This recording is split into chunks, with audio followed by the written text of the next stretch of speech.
All right, y'all. Welcome back to the Who's Right podcast. And the World Series is over. People are electing free agency, opting out of contracts. And then we're here to talk about it. We took a nice little, kind of week rest or so.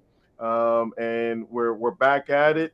We're going to come to you every week now. But before we get into it, subscribe to the channel, like this video. Let us know how you're feeling. Who you think is coming back. Who do you want back? Who do you want gone? Today we're gonna go through our lineup. But before we get into all of that, Victor, how you doing? I'm doing good. I didn't get to be with you guys last time that we had the podcast, duty's call. And if you hear some babies screaming in the background, that's why I wasn't on the podcast last time. But I'm glad to be here now, talk some off-season Mets because the season, 2025 season starts now, or started a couple of days ago when the Yankees got beat up in the World Series in 5 games. One less than the Mets, I might mention also. So good stuff. Excited to talk about this off-season stuff. And one last thing, the Gold Gloves announcements are happening this or tonight, and it's a shame that Francisco Lindor is not a part of that conversation. Look, at this point, I don't even believe in those awards anymore. Lindor should have been in that conversation, so I don't even acknowledge it. Because it's a farce. But I digress.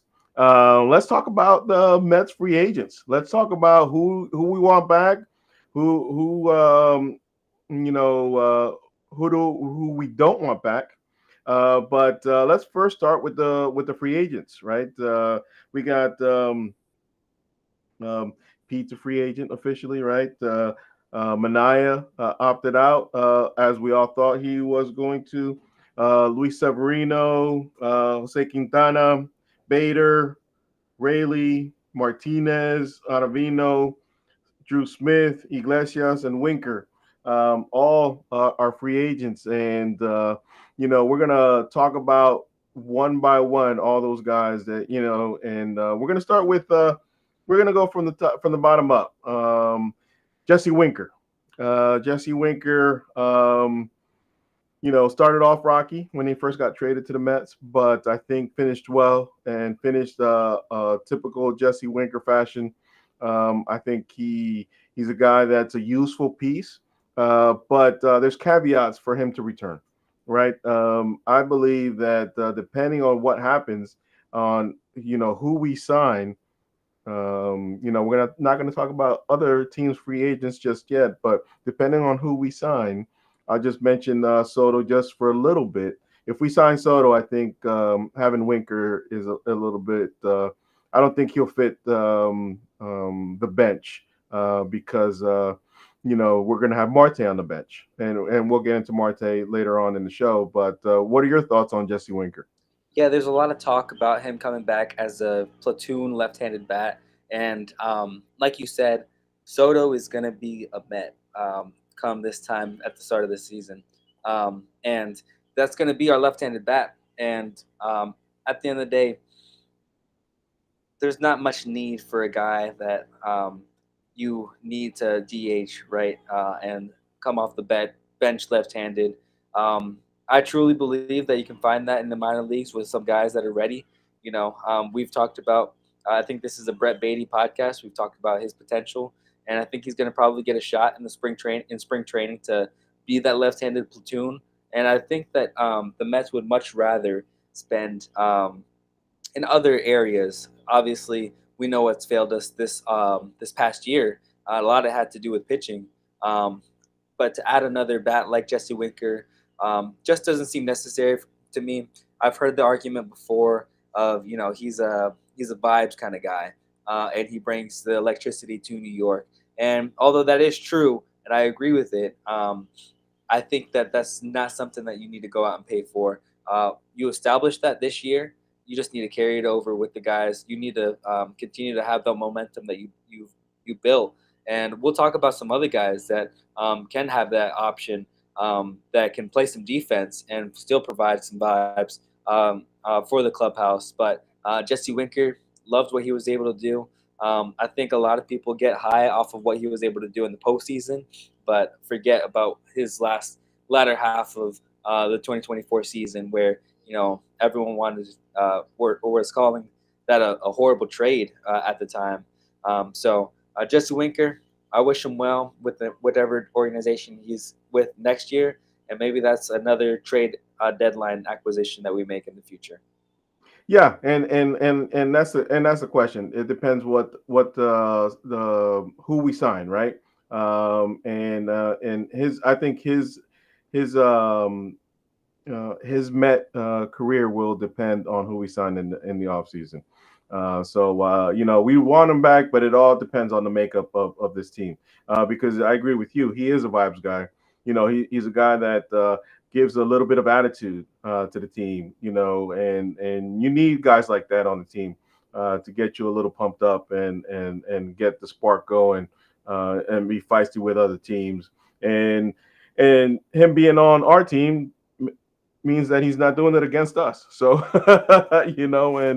and that's one thing that you love him when he's on your team, but you hate him when he's on somebody else's team. That's the argument that pick him up too, right? It's because he won't be able to kill us. Because Jesse Winker is a certified Mets killer. Wherever he was playing, he was killing the Mets. You and I were both at that Nationals game, and on July 4th, where he hit that solo homer to kill the Mets. And we pick him up too, to not be able to be that guy. But if you talk about a guy that provides some of that spark, some of that aggressiveness towards the opposition, I think Francisco Alvarez is kind of developing into that kind of player. He has the same kind of demeanor. We saw him get into it with Andy Pajes. So although he does provide that electricity, I think that we have guys like that are being trained up to be that electric kind of player and provide that spark. No, no, for sure. I agree with that completely. And so let's move on to Jose Iglesias, Mr. OMG himself. And talking about vibes, he kind of got the whole thing started when he came up and got the opportunity to be that guy and kind of little by little take over the second base position over McNeil when McNeil got hurt. And he was already taking it over, but he kind of when McNeil got hurt, he kind of took it over for good. But he's a guy that for me, I like to see back, but as strictly a bench piece, right? He's 35 years old. I think he's going to be by the time the season starts next year. But he's a guy that can teach the young guys, how to play, and he's a guy that can still play defense, and he's a guy that can come along and be a spark off the bench. So a nice, solid backup player, bench player for the middle infield. Yeah, this is actually one that I might disagree with you on. And the only reason is I don't think Jeff McNeil is going anywhere, and he's going to be that bench piece off of the that provides that whatever Jose Iglesias will provide. They're obviously batting on the opposite side. Jeff's a lefty and Jose is a righty, but they play the same position. In fact, you could even argue that Jeff provides more defensively because he can play the outfield. We haven't seen him at third base, but we've heard that he can play third base, so that could be a position that he experiments with next year. And I just simply think that the contract that we have with Jeff McNeil binds us to him being that bench piece off the bat. Obviously, if he takes a minor league deal or not even a minor league deal, but very low deal, I think he takes it because we're in New York and we were able to make him a lot of money off of his music career. But I don't know if it's going to be quite necessary next year. And I've heard the argument before of he provides so much for these young guys because he can teach them, he can train them up in the case of defense and hitting. But a lot of people forget about what Francisco Lindor was able to do over the wintertime with Mark Vientos and um, Brett Beatty. Although he did work, the Jose Iglesias did work with Mark Vientos in the minor leagues. Uh, Francisco Lindor was working with him all winter long, And so if the argument is that he comes in to be that guy that provides a veteran presence for these young guys, again, I think we have that with guys like Francisco Lindor internally, and might not be a necessary move for us if other moves are viable. So I would say I would welcome him back, but not a priority for me. Yeah, no, and I get that. That's makes complete sense. Again, this is another one like just like similar to Jesse Winker. It really depends what how our roster looks like. Coming going forward. And so you're right. If we do keep and we'll get into the guys that are on the roster right now that do we want back or don't we want back, and we'll get into that. But you're right, if McNeil's here, he's a guy that's going to probably take that spot because all because of all the places he can play, right? Outfield, third base, second base. The only place that he can play is shortstop, which provides a little bit of a problem because we need that backup shortstop. So we'll see what happens with that. But that is a good point that McNeil can be that guy to take over that spot, multi-utility player. The next guy, that's Drew Smith. There's not really much to say. Drew Smith, Tommy John surgery, and he's going to be out basically all year next year. And even if he was available, I don't think he's a guy that we want coming back. Yeah, I don't know. It was very unfortunate the way that his Mets tenure ended here. Obviously, he did a lot for the Mets, but he also caused a lot of headache for the Mets, and it's one of those bittersweet because he was with the organization for so long, and he's not going to be available for the most of next year, and so that makes a contract for him very easy to decide. We don't want to see. I'm very unfortunate for the way that things ended because he probably won't get paid next year. But in 2026, if he's looking for a job, I think he'll be coming back to the Mets for a very cheap deal. Yeah, maybe. It might be one of those things that by then Stearns has fixed this bullpen, and we might not be needing them. But who knows? Adam Ottavino, I think his Mets career is over. He had his first game in the Dominican Winter League today, and he did well. But I don't think the Mets want him back. I think it's kind of over. I know he's trying to showcase himself a little bit in the Dominican Winter League, but to be honest with you, I think it's time for him to just stick to SNY and be on the broadcast. Yeah, absolutely. He's I don't know how old is he now? He's like 36 or something like that. Something like that, yeah.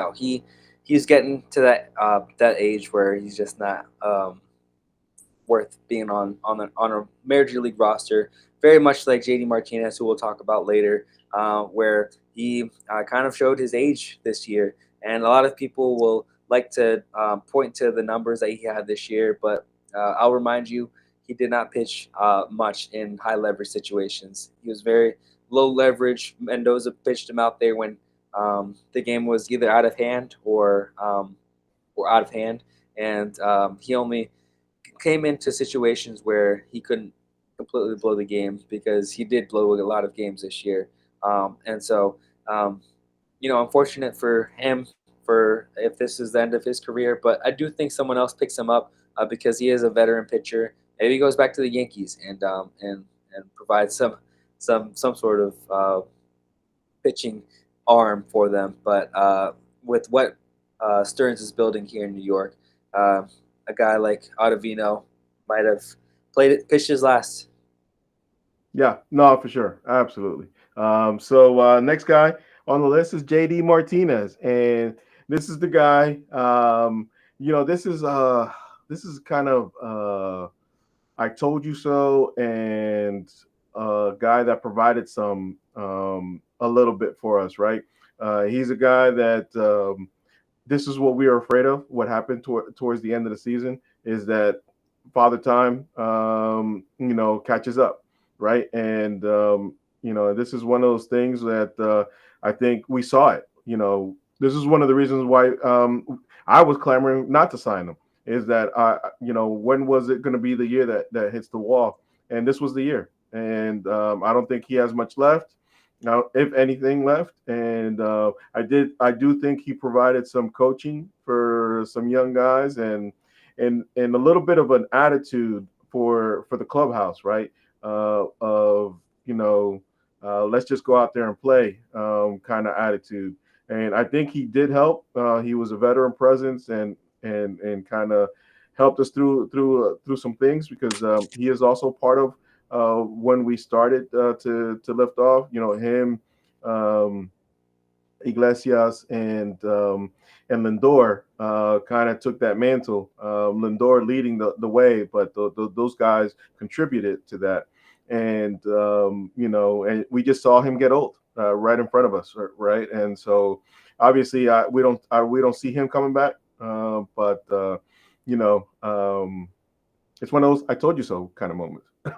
Yeah, and he had his moments, so we weren't completely. I remember there were some episodes where, we kind of came on here and said, we were wrong because he did provide a lot at the beginning of the season, but it was often forgotten when at the end of the season, you're not able to hit a home run for 2 months, and you don't even play in the playoffs, and some may even argue that you cost us a championship, but because you were in the lineup. So I don't think it was that bad. I don't think he had a horrible Mets tenure. But remember preseason where we argued that Mark Vientos should have been the everyday DH and didn't wasn't offered that job. Obviously, it provided an avenue for Mark Vientos to have an amazing story this year of how he was forgotten about and came back to be the future third baseman and an established star in the major leagues. And so I don't know if that happens without JD Martinez being here and at least taking his job and putting a little fire under him. But the only reason that the argument is for him to come back is to come as our third base or our third hitting coach, right? And I don't know. We already have two, so who knows if we need another one unless they do something in this offseason when they have those evaluations. But JD Martinez, have fun playing pickleball, buddy, and we will we will wish you well. Absolutely, absolutely, for sure. And that's the JD Martinez story right there. Pickleball. Next guy is Brooks Raley, another guy that got Tommy John. This was early in the season, so this is a guy that we may want to take another flyer because he is a lefty. Obviously towards the end of the season, we didn't really have a lefty because they didn't trust Danny Young or Alex Young. And if the price is right, I wouldn't mind seeing Brooks Raley back because when he was on the field, he was that lefty that provided that. Bring him back. We need a lefty in the bullpen, someone reliable, and yeah, I don't know how reliable he will be because he's coming back off of Tommy John surgery and he hasn't pitched in a year. But we saw what he could be and how valuable he is for this Mets team and how much we missed him. And that's the reason that you bring him back. There are arguments to go and sign up Tanner Scott, but he's going to cost way too much money. Brooks Raley is going to be on a much cheaper deal because of what we just noted and going to be worth it for a guy that closed games for us in 2023 when we traded away Darren or Robertson. Trying to remember his first name. Anyway, but it was very sad to see him go down at the beginning of the year, but he will be back. Well, I hope he's back as a Met this year. Yeah, no, and again, another guy that depends on what happens on who we sign in the meantime, because obviously because of the Tommy John, nobody's going to jump on Brooks Raley right away. So we'll see what happens with Brooks Raley. Next guy on the list is Harrison Bader. Harrison Bader, towards the end of the season, lost his job basically to Tyrone Taylor. And these guys are similar players, right? They're both fourth outfielders. And guess who's coming back? Tyrone Taylor. So I don't see an avenue that we sign Harrison Bader because Ultimately, just like we talked all season, he's a fourth outfielder. And so, obviously Tyrone Taylor doesn't have the same defense as Harrison Bader, but his defense is good enough that we don't need a Harrison Bader because um, Tyrone Taylor will be here. Yeah, absolutely. We don't want to clog up the way for some of these young guys, and that's what you do by signing Harrison Bader because you have Tyrone Taylor as to at least start the year in center field if we don't pick up anybody else. I know David Stearns loves the development of his minor league or prospects, and so we're gonna continue to see him give these guys opportunities. And unfortunately, if you do sign Harrison Bader, then you won't have a lot of opportunity for these guys to come up. And we talked about it with my brother a little bit, and the bat's just not there. He's great defensively, one of the best defensive center fielders in the game. But in baseball, you got to be able to pick up a bat and swing it too. It's not this DH position. So if he did come back, it would be as a defensive replacement, and unfortunately, there are not enough spots on the 40-man roster for a guy like that. No, for sure, and not at the price that he's going to want to get. So I just don't see him coming back, and don't want him back for the same reasons you just said. We don't want him clogging up the way for the young guys. So next guy, let's keep it going. Jose Quintana. This is a guy who showed a lot of gut. Obviously, he's older, so he's another guy that Father Time can come and say this is it. But this is a guy also that has a lot of heart, bulldog attitude, and as a fifth outfielder, right? He was on a $13 million contract last year, and so if he wants to come back as a fifth starter, um, we're going to need arms, right? So, the depth of our rotation, he could be a depth piece, and because we're going to get into Blackburn a little bit, but he could provide a depth piece, a competition between the young guys that we do have coming, and a guy that kind of like Vientos. Vientos fought through last year to get the third base spot. Make somebody fight Quintana for that fifth spot. I'm thinking. Yeah, no, this is one that I disagree with you on, actually. Jose Quintana is one of those guys that are getting old. Obviously, he showed how much grit he has in the second half of that year, but we saw how much that can falter and how much that can fall apart on you at the beginning of the year, where or in the middle of the season, when we were calling for him to be DFA'd. You know, um, he's very reliable. He's very good down the stretch, and when he locates his pitchers, or pitches, and like you said, a fifth starter would be a perfect position for him. I think that it was unfair for him to be put in a spot in the postseason where he was facing a Dodgers team and expected to win. Because he's just not that kind of guy. Obviously, he had good numbers in the postseason, but against the Dodgers, that's a tough spot. Um, but this is why I disagree with you, because for the same reason that you don't want to re-sign a Harrison Bader, there's so much pitching depth that we have right now in the minor leagues where guys, if they're not coming up this year, then they're unfortunately just going to be a waste or a wash. And I just want to give them an opportunity to at least be able to shine. So guys like Tom Hamill and Blade Tidwell and Brennan Sproat will all get their opportunities next year. And they're also fighting with guys like Jose Budo and Tyler McGill to get one of those spots. So I just listed you five starters, not mentioning these other guys that are working their way up to the major leagues as well and are getting old. And so, you know, very unfortunate because Q did a lot for us this year. But I don't know if I could say that we re-sign him. Yeah, and I completely agree with you that there's guys that are coming, but I would say just like Vientos, fight for it. and that's where I would be. I wouldn't just hand these guys an opportunity. We've seen, this is not the old Mets team, right? Old ownership and old management.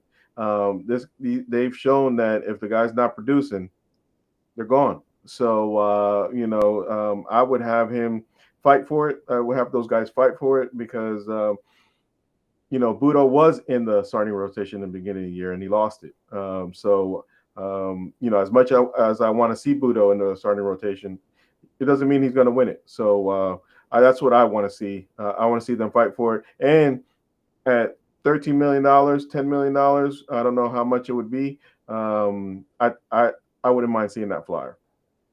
Yeah, no, that's a good point, but I'd rather sign some other pitchers. I think the Mets really needs to go out and find some aces this offseason. And uh, I don't want another situation where we're sitting at the beginning of the year, like what we did this year. Fortunately for us, some guys rose to the occasion, but we were sitting at the beginning of the year thinking, man, the Mets have a lot of 4 or 5 level starters, and who's going to start the playoffs for us when it comes to that point, if we get there. And luckily, we had guys like Sean Manaea and Severino step up and be those ace level starters, even Jose Quintana. But this was a career year, and I don't know if that happened. So I do want to see the Mets go and sign a starter instead of a fourth or fifth level starter. Well, yeah, and that's not going to stop us from doing that. Quintana signing will not stop us from signing a top level starter. This is more of a back rotation depth piece. So remember, not the old Mets. These are the new Mets, David Stern Mets. Next guy, Luis Severino. I he did well for us. He did a whole bunch of he pitched the most innings he's pitched in a while, and a guy that ran out of gas at the end of the season because he hadn't pitched that much. But I honestly can see him coming back if the next guy we're about to talk to about doesn't come back. Um, but Luis Severino, I wouldn't mind seeing him back as again another depth piece. But we'll see because he's going to want a multi-year deal. Yeah, listen, this guy is 30 years old. It's not like he's really old. He's just, I think he peaked really early. And I think that's why you think that he's a lot older than he is because he was with the Yankees back in what 2017, 2018, and really doing ace level things where you thought he was going to be the next big thing. He's not going to be the next big thing, but I think that he still has a lot of um, grit in him. I think he has a lot of good stuff. He gave us the Mets' first complete game since Jacob Degrom, and so he's obviously a really good pitcher. And I don't know if he's going to get a lot of years in the market. So he comes back on a 1 year, 2 year deal. I think that'll be a perfect fit for him. And with the amount of money that the Mets might be willing to give him, I think that's a perfect fit for him to come back. Because, like you said, I'll make the argument that you did with Jose Quintana. If this is a guy that you go out and sign as a fourth or fifth starter, then I think that's a perfect fit for him. And you're only gonna out of the 3 pitchers that we're gonna discuss, I think you only get back one of them. Yeah, no, absolutely, and I would say maybe one or two. You could have the potential of two getting back, but again, that's depth pieces, like we talked about, not top of the rotation guys like Severino was this year. But he's going to be looking for that, so that's what's going to determine if he comes back to the Mets or not. And then the next guy that we kind of were alluding to, our ace of the year, and that's Sean Manaea. Sean Manaea is. Do we consider him one of those top pitchers in the market? Do we consider him, up there with Corbin Burns or, obviously not a Corbin Burns because Corbin Burns is younger, but do we consider him that he's he's found his groove, right? Do we think that Minaya has found now that he's changed his arm angle and made it more like Chris Sale? Do we think that he's going to be able to keep it up? And that's the question that Stearns is going to have to answer. And for me, I hope it is because I would love to see Sean Minaya back. But you also have to take some concerns. They know him best. We could only go by what we see on TV. Some people say that because he changed arm angles, he's more prone to injury next year. I don't know.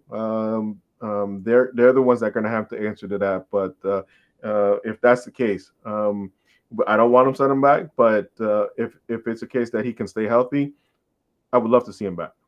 The Mets have done a great job of keeping their guys healthy. Even Nimmo playing on a bad foot for what 4 or 5 months. Because we found out that he had been dealing with his plantar fasciitis since May. The fact that they were able to keep him out on the field and keep him healthy for as long as he was, where you didn't notice it until the last week of the season, I think says a lot about the Mets rehab strength or rehab doctors and whatnot, and that they can do the same thing with Sean Manaea. Sean Manaea is this pitcher that has done really well because he changed his arm angle, and there are a lot of people that don't think that he's going to be able to produce the same because of that. Because you know he's not proven to pitch well in the past, and because he's changed the arm angle, that doesn't change anything. I think that's wrong. I think he is proven to be a new pitcher, and I think he's really good now. And I think we need another lefty in this rotation. What benefited the Mets so much this year was having three lefties in that rotation. That's something that a lot of teams don't have. They lack to find even one sometimes, and if we can get another one, like I said, I don't know if that's going to be Quintana or if it's going to be someone else, but I'd love for it to be Sean Manaea. Obviously, he's a little older, so the years and the deal is going to be a little different than it would be with the Luis Severino even. And so it just depends on how much money they're willing to give him. If they give up the money that is supplementing for the years, so say they give him 30 years for or sorry 30 million a year rather than a 25 from someone else, then that might make it more appealing to him. But that's David Stern's job. I'm not here to talk about all that, but I would love to see Sean Manaea back in the Mets uniform because one last thing, he does provide that vibe, and you saw that with all the Mets pitching rotation this year, and I think that he was a big reason why they were able to pick it up in the later half of the year. Yeah, I would say with Sean, the max that I would give him would be a three-year contract. I'm not sure about the money, like you said. That's up to them to figure that part out. But the max I would do would be a 3-year contract. Yeah, no, absolutely. I mean, 3 years. I think that's where his market is going to sit at. And I just don't know if the Mets are going to want to pay him that much. But like I said, for a lefty, you just question if he's going to stay healthy. I think the Mets have proven to keep guys healthy, but for 3 years, you give him enough money, I think he signs with the Mets again. Yeah, yeah. So yeah, we'll see. And the man of the hour, let's talk about it. Pete Alonso. Um, I know he provided us a spark with the Brewers, and he had a couple home runs in the postseason.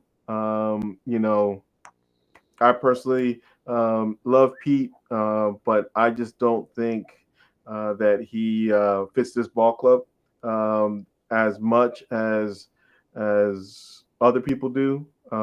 But I will say this: it all depends on the market. I think the Mets will go up to 25 mil a year for Pete to keep him a Met. And this is even talking about Soto signing with the Mets. Regardless if Soto signs with the Mets, I think they'd go 25 mil, the max with Pete. Maybe a shorter deal, 5-year deal, something like that. But I wouldn't give him more than 25 a mil a year. I think that's where the line is with Pete. If somebody wants to give him more, then Pete, we love you, but for me, that's it. 25 is the line. Man, I hate this. Why are we talking about not bringing back the best hitter in Mets history, the best power hitter in Mets history? Why are we talking about him like he's just some average hitter that doesn't mean anything to the Mets? We didn't talk about that. We didn't talk that way when were talking about Brandon Nimmo's free agency. We weren't talking about that like that when we were talking about even Jeff McNeil's free agency. Pay the man, bring him back. I don't care what he wants. Give him 30 million a year. It's not like it's not like Mendo or sorry, it's not like Stearns doesn't have the or sorry, it's not like um, uh, Steve Cohen doesn't have the money for it. He has the money for it, and if you're talking about simply from a standpoint of wanting to make the fan base happy and setting Mets records and retiring a Met, then make it happen. I don't think it's going to be such a bad contract where he falls off a cliff and is not able to provide us with anything offensively. This was his worst year, and he gave us 34 home runs. That's something that not a lot of players are able to do on their down years, right? He's usually a 40 home run kind of guy, sitting around a 240 average, 300 mid 300s on base percentage. This is a guy that um, you know does so much for the Mets. I remember in 2022 us talking about him even competing for the MVP because that's how good he was playing. Obviously, that's washed away because he wasn't even in top three of the MVP voting, but there were MVP chants that season, and we're now we're talking about him as if he's just some piece of trash that we're willing, or some old toy that we're just willing to get rid of. Pay the man, bring him back. The last thing I'll say on it is, um, he's gonna want the years. That's when it's gonna matter. Um, Obviously, front end that deal, make it front loaded. The back of that deal might not cost as much. So if it starts at 30 and then goes down to 20, then that's good with me. Obviously, he's what 30 years old, 6 year deal max, and I think that's what he's going to ask for. He wants to stay in New York. Don't let him walk because you're not willing to pay the guy. We saw this with Saquon Barkley with the Giants, and um, man, it hurts not having him this year because seeing him make these plays, and obviously he's not um, a top level starter, but I think that's a great comparison with Saquon Barkley because it hurts not having him this year, and that's just sad Giant fan talking, but at the same time, this is a guy that's going to set records. Yeah, let me tell you, if Daniel Jones could get the balls to middle league neighbors in the end zone, you'd not be thinking about Saquon Barkley. So, that's the same. That's going to happen with the Mets. If Pete wants too much money, because I know we all say it's not my money. Go pay the man. But at the end of the day, these owners, you know, when we buy the gear and we buy the jerseys and we buy the tickets, we're spending that money. So they're getting that money from somewhere. They're not putting their own money into it. That kind of I don't like that talk. But at the end of the day, these guys are businessmen, and they don't like losing money just because, right? So Steve Cohen has already talked about it. We have 170 million coming off the books. I think 80 of it was on dead contracts that weren't on even on the Mets. And Steve Cohen says he doesn't want to do that. So why would we think that he wants to spend money? Let me rephrase that: waste money, right? So I think there's a limit. I think he wants Heat back, but there is a line that they're not going to cross. And I think he's going to trust David Stern to tell us what that line is. And I trust David Stearns to tell us what that line is. I believe it's at 25 million a year. I think that's the line, regardless if we sign Soto or not. I think 25 million is the line that we're going to see Pete at. I think if the market comes back to us, I think if it's between us and another team, we'll sign him at 25 million. But if he wants 30, I don't think we're going to give it to him. And if he wants too many years, I don't think we're going to give it to him. I trust the Stearns that will do that. But just like with the Giants, if our team was playing better, we wouldn't be worried about Saquon. I hate it, man. I hate it. I want to see Pete retire a Met. I think this would be a wasted opportunity. Feels too much like a Jacob DeGrom moment, and um, people are talking about how they want to trade for Jacob DeGrom, even on the deal that he has right now with the Texas Rangers. And I think that you would be in the same situation with Pete going down the line. If the opportunity presented itself, you would be asking to trade for him. I don't know if there's a team out there that pays him that much, but I do know that the Mets will be one of the top bidders. And if they're not the top if they're not the top bidder, then I will be very disappointed. So, and here's the thing: they're both him and Soto are Boris clients. Nobody's signing until Soto signs. I don't think we're going to see Pete sign with anybody until Soto signs.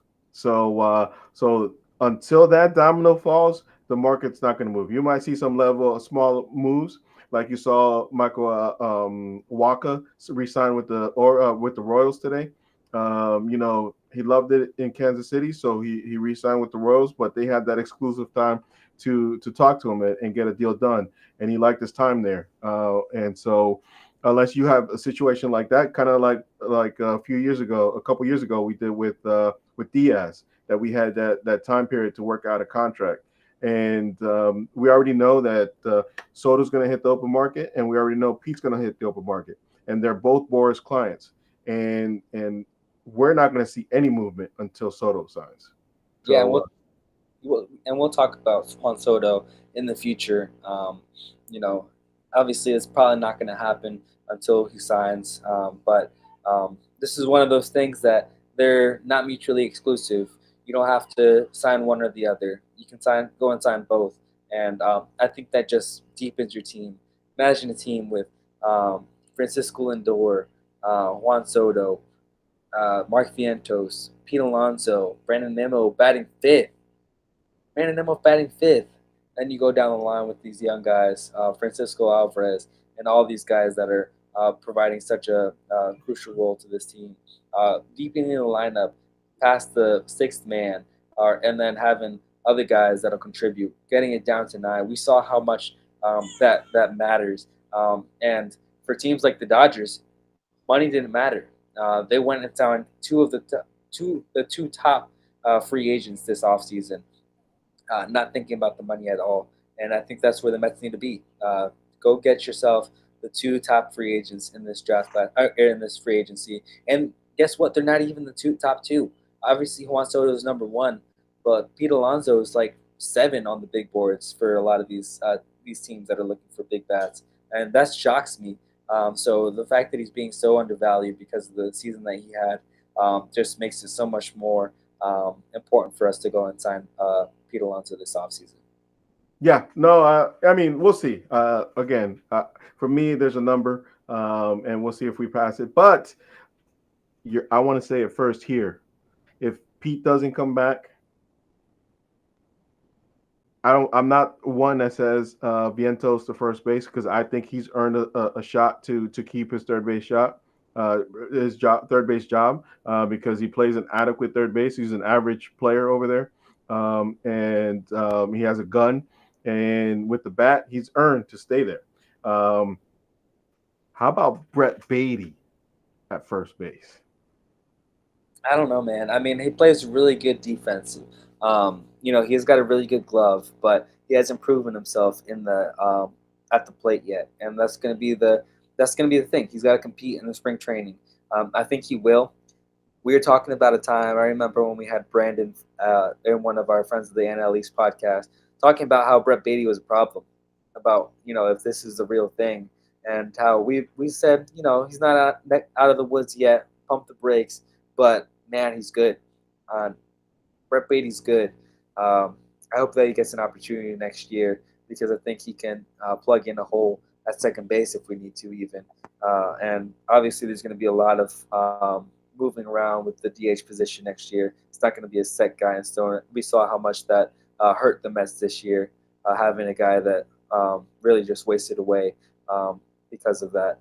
So Brett Beatty is a good opportunity for us, but they got to develop. They got to show up in the big moments. Yeah, no, and he's got to be able to hit. At the end of the day, he's got to be able to hit. But he's got the defense. He's a lefty. So we'll see what happens at with Brett Brady. But before we get out of here, I want to talk about two players that because obviously we want Brandon Nimmo back, Lindor's back, Alvarez is back, Vientos is back. And so most of our lineup. Is there, but there's two guys that are in our lineup that I want to talk about, and that's McNeil and Marte. Are these guys that you want back, or are these guys that you're going to be looking for an active trade for these two guys? For me, I want to see them traded, both of them. One, Marte, I think is a guy off the bench at this point, maybe a DH kind of guy. And if there's somebody that wants him, I'm open to listening. If I was Stearns and McNeil the same way, right? If they think that when McNeil was finally hitting the ball, if somebody out there thinks that McNeil is a guy that can be their second baseman, um, if I'm Stearns, I'm listening to see what they want. Oh, you're always listening if you're Stearns. He's loves being in the trade market. We saw that last year, and we have him to thank for Tyrone Taylor um, playing such a crucial role this year, and then some other guys that he got off the trade market. So he's obviously going to be listening to all opportunities, but like I said, with the contract that these guys have, it's just not going to be worth it to get rid of a guy like Jeff McNeil or Starlin Marte. Starlin Marte proved to come up huge in some big spots this year, and I think Jeff McNeil proved the same. He started to get his swing back a little bit in the latter half of the year, and in the postseason to come in and have those rehab games. Really not fair to evaluate him for his postseason play. But I will say he's able to play almost every position on the defense, and that's just too valuable a position that I see that David Stearns hanging on to. We saw how much he values that, but you have a great argument with Starling Marte because he's older, doesn't play much defense. Like you said, he will primarily be a DH if he comes back. Provides veteran presence, and he already showed to be wasting away in the first half of the year. I think he got a little spark because he saw a championship in his eyesight and started turning it on. But don't know if we're gonna get that same Marte again. So would love to hear some active trades, and let's just hope that they're in the pitching realm. Yeah, and two guys. One's not officially a free agent, and one that is. We kind of missed our bullpen, two bullpen arms, Ryan Stanek and Phil Maton. Ryan Stanek is a free agent. The Maton option hasn't been exercised or declined yet. Those two guys, I think Stanek, if he comes back at a decent price, I wouldn't mind seeing him back, and even Maton at a decent price, depending on what they want. I wouldn't mind seeing those guys back. Yeah, bullpen pieces are so tricky because we could see how volatile they can be. Unless they're like an established bullpen piece, then I'm not going to get myself too attached to them. Both of those guys pitched well in the for the Mets, but both of them kind of didn't come up clutch, and both of those or for the Mets a bunch. And so I could see us bringing one of those back, not both of them, obviously. Uh, Phil Maton and his deal is going to be too expensive. If you can go and get Ryan Stanek for another $4 million deal, then that's going to be ideal. But again, they're so volatile that I don't know if it's going to be worth it. You got a Ryan Stanek replacement that you traded for this postseason that you'll have for the next 5 years in a Huascar Brazoban. and I think that he can find it and be that that Ryan Stanek type guy that we saw. Because Ryan Stanek, we don't want to see him in the eighth inning or later, right? He was just put in those positions because of the circumstances that Mendoza was put in and the lack of arms that he had. So, I love what David Stearns did this past season with getting all these guys on minor league deals and seeing which ones stick. Um, Guys like Shintaro Fujinami, I think, are coming back because he started looking a little better towards the later half of his Mets tenure. But regardless, Stearns is going to go do stuff like that, and I'm all for it. Yeah, no, for sure, for sure. Hey guys, we're gonna end it there. We talked about our free agents. I mean, our lineup and our potential free agents. Next week, we'll dive in more in free agents that aren't on the Mets that we want to see signed. So, guys, on replay, let us know what you think. Let us know how you're feeling about these free agents. Who you want back? Who don't you want back? Who don't you want to see at all? Lock the door behind them as they went out the door. Let us know how you're feeling. And remember, subscribe to the channel, like this video, and Victor, any last words? No, man. Obviously, there's going to be a long free agency while we're waiting for Juan Soto to sign. And I remember where I was when we saw Shohei Ohtani sign for that $700 million deal. Could be a similar type of situation. Don't think he deserves that much money, but we'll talk about it next week. So let's go Mets. I'll tell you so. All right, let's go Mets, guys, and we will talk about it next week. See you guys.